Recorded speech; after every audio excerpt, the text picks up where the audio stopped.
नमस्कार बच्चों, BA second की सेमेस्टर 3 की दूसरा पार्ट मैथिली शरण गुप्त का है।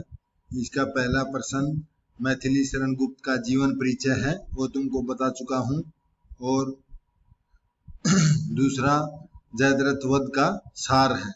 और तीसरा प्रश्न है जयद्रथ वध का क्या कारण था। महाभारत युद्ध में जयद्रथ वध का क्या कारण था। जयद्रथ वध शीर्षक कविता में भगवान श्री कृष्ण के किन गुणों का वर्णन किया गया है। यानी कि जब महाभारत का युद्ध था, जो जयद्रथ वध का प्रसंग था, उसमें कौरव सेना ने जो चुनौती दी थी चक्रव्यूह रच के, द्रोणाचार्य ने पांडवों को, तब उसमें अभिमन्यु फंस गया था। उन्होंने जो जयद्रथ की गदा से मारा गया था, तब अर्जुन अगले दिन सूर्यास्त से पहले जयद्रथ को मारने की प्रतिज्ञा लेता है, नहीं तो मैं अग्नि में जलकर आत्मदाह कर लूंगा। इस प्रकार भगवान कृष्ण ने उन्होंने उनकी मदद करी थी। सूर्य के सामने बादलों को ला करके भगवान श्री कृष्ण ने सूरज को छिपा दिया था, अंधेरा कर दिया था। तब कौरव जयद्रथ के साथ अर्जुन को अग्नि समाधि देखने के लिए आए, तो एकदम से भगवान श्री कृष्ण ने अपनी लीला से बादलों को छिन्न भिन्न कर दिया और एकदम से क्या लिया है, सूर्य निकल गया और एकदम से अर्जुन ने अपना धनुष उठा करके जयद्रथ का वध कर दिया था। यही कारण था। और बाकी हम इस प्रश्न को पढ़ते हैं। इसका आंसर है जयद्रथ वध मैथिली शरण गुप्त द्वारा रचित एक महत्वपूर्ण रचना है। इसमें कवि ने जयद्रथ वध का चित्रांकन किया है। और महाभारत का युद्ध कौरवों और पांडवों के बीच हुआ था। जब अभिमन्यु द्रोणाचार्य द्वारा रचित चक्रव्यूह में अकेला प्रवेश कर गया था, तब कौरव पक्ष के 7 योद्धाओं ने युद्ध के नियमों के विरुद्ध अभिमन्यु निहत्था था और उसको अकेला घेर करके ब्रह्मास्त्रों द्वारा आक्रमण किया। तब छल पूर्वक आक्रमण कर दिया था। इसी आक्रमण में जयद्रथ ने अपनी गदा से अभिमन्यु का छल से वध कर दिया था। इस तरह अभिमन्यु जयद्रथ की गदा से मारा गया था। किसकी गदा से मारा गया था? जयद्रथ की गदा से। अपने पुत्र अभिमन्यु की मृत्यु से अर्जुन द्वारा बहुत ही आहत माने बहुत दुखी हो गया था। आहत माने बहुत दुखी होना। और अपने पुत्र की मृत्यु से आहत अर्जुन ने सूर्यास्त से पूर्व जयद्रथ का वध करने की प्रतिज्ञा कर डाली थी। इसके बाद कौरव सेना ने जयद्रथ को कहीं दूर छिपा दिया था, किंतु भगवान श्री कृष्ण की लीला से भगवान श्री कृष्ण ने अपनी लीला से सूर्य को बादलों में छिपा दिया। और इसे देखकर कौरव दल अर्जुन को अग्नि में जलते हुए देखने के लिए जयद्रथ के साथ वहां पहुंच गया। तभी प्रभु श्री कृष्ण ने अपनी लीला से बादलों को ओझल कर दिया, माने छिपा देना, और सूर्य के दर्शन हुए। तभी अर्जुन ने अपना गांडीव माने धनुष पर बाण चढ़ाकर जयद्रथ का वध कर दिया। इस प्रकार हम कह सकते हैं कि अभिमन्यु का छल पूर्वक वध करना जयद्रथ के वध का कारण था। अभिमन्यु का छल पूर्वक वध करना ही जयद्रथ का वध का कारण था। यह आपका 4 नंबर का आएगा। और अगला प्रश्न है, भारत भारती की लोकप्रियता पर प्रकाश डालिए। जैसा कि आपने भारत भारती कविता का सार पढ़ा है, इसके 3 खंड हैं। और मैथिली शरण गुप्त की लोकप्रियता भारत भारती ही है। उसको राष्ट्रीय कवि की उपाधि महात्मा गांधी ने इस भारत भारती के कारण ही दी थी। जो भारत भारती थी, अंग्रेजों के अधीन था भारत। भारतीयों में देश के प्रति प्रेम भावना पैदा की थी, अतीत का गौरवगान किया था और भारत के भविष्य समृद्धशाली बनाने की कामना की गई थी। भारत भारती राष्ट्र कवि मैथिली शरण गुप्त द्वारा रचित महत्वपूर्ण कृति है। इसकी कीर्ति का आधार स्तंभ है। कीर्ति माने जो मैथिली शरण गुप्त की कीर्ति किससे बनी थी? भारत भारती से ही इसका नाम रोशन हुआ था। हिंदी काव्य धारा की अनूठी रचना, इसके कितने भाग हैं? 3 हैं। कौन से हैं? 3। अतीत खंड, वर्तमान खंड और भविष्य खंड। अतीत खंड का हमने पढ़ा है हमारे पद्यांशों में। इसमें हमारे अतीत के जो गौरवशाली इतिहास है, स्वर्णिम इतिहास है, अशोक और अर्जुन, बहुत से महारथी हमारे देश में रहे हैं। भारत देश को सोने की चिड़िया कहा जाता था। और वर्तमान में उस समय तत्कालीन अंग्रेजों का राज था, भारतीयों की दुर्दशा थी, उसका वर्णन किया गया है। और भविष्य भारत के आशा समृद्धशाली बनाने के लिए आशा व्यक्त की गई थी। जैसे इसमें अतीत खंड में भारत वर्ष और हिंदू जाति के स्वर्णिम और गौरवपूर्ण अतीत का वर्णन है। और वर्तमान खंड, यह दूसरा खंड है, इसमें आधुनिक युग में भारतवर्ष के स्वर्णिम और गौरवपूर्ण अतीत के लज्जात्मक स्वरूप का उल्लेख किया गया। इसके साथ साथ अंग्रेजों के अत्याचार और भारत की दुर्दशा का भी इसमें वर्णन किया गया है। भविष्य खंड यह तीसरा खंड है। इसमें कवि ने भारतीय जनता का उद्बोधन किया है तथा भारतवर्ष के उत्थान हेतु प्रबल प्रेरणा प्रदान की है, यानी कि भारतीयों को आगे बढ़ने और देश को आजाद कराने की प्रेरणा दी है। भारत भारती का हिंदी काव्य में अनूठा स्थान है। यह पाठकों में अत्यंत लोकप्रिय रचना है। इसकी लोकप्रियता को हम निम्नलिखित कारणों से स्पष्ट कर सकते हैं। जैसे पहला है अतीत का गौरवगान। भारत भारती के अतीत खंड में गुप्त जी ने भारतवर्ष के गौरवशाली और गौरवमयी अतीत का गुणगान किया है। इस देश का अतीत अत्यंत सर्वोत्तम और अनूठा है।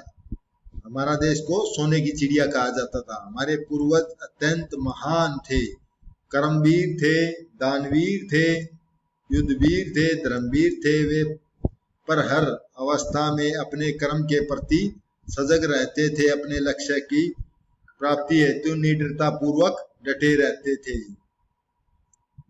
इन पंक्तियों में कवि अपने गौरवशाली अतीत का वर्णन कर रहा है।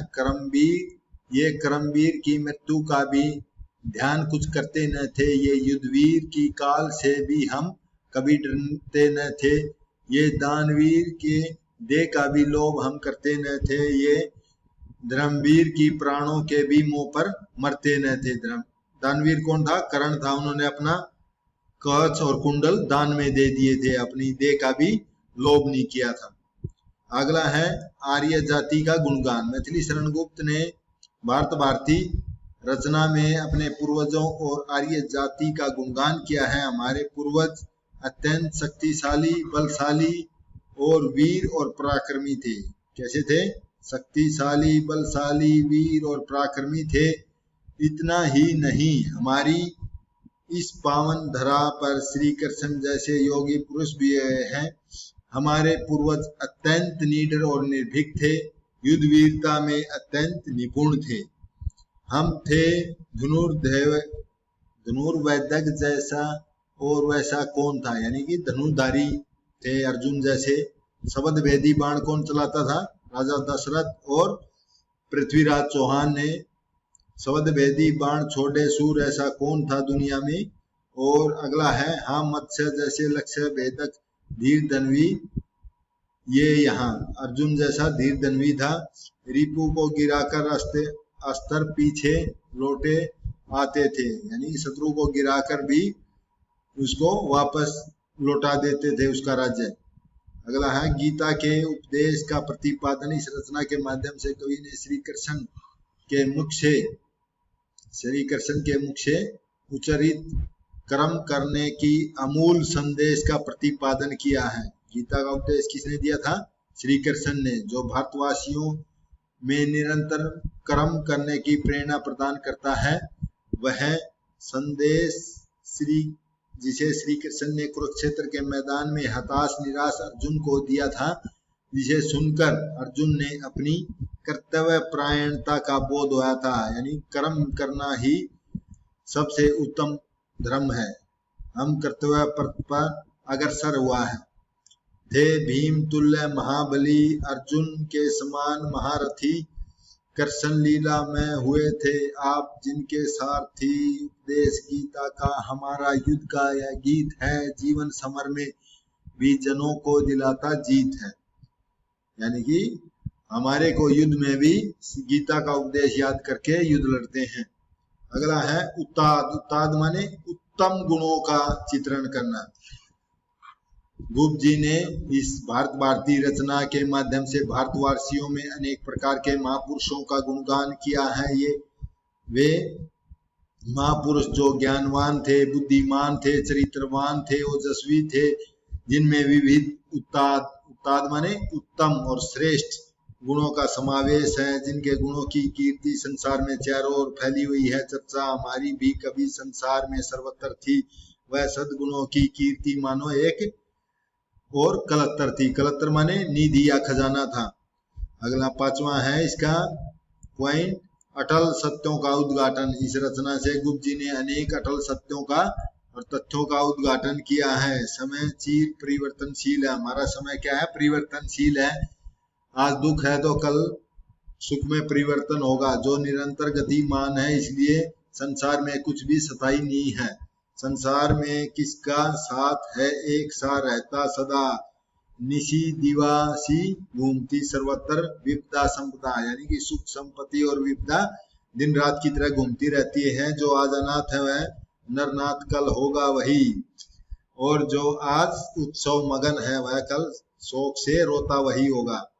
आगे अवनति उन्नति लाभ हानि उत्थान दिन रात, ये प्रकृति के अखंड नियम है, टूटते नहीं है। अखंड माने जो टूटे न, ऐसे नियम ये वे सत्य हैं जिन्हें परिवर्तित नहीं किया जा सकता। युगों युगों से अखंड विराजमान है, जैसे इसमें उदाहरण दिया। और अगला है इसका छठा है, राष्ट्रीय भावना का अनूठा चित्रण किया गया है। यानी कि गुप्त जी राष्ट्रीय कवि माने जाते हैं, तो वे सच्चे राष्ट्रभक्त और देशभक्त कवि थे, और अपने राष्ट्र के प्रति उनके हृदय में अनूठा सम्मान था। और भारत भारती कवि की राष्ट्रीय भावना से ओतप्रोत रचना है, जिसमें राष्ट्रीय भावना का सहज ही दर्शन होते हैं।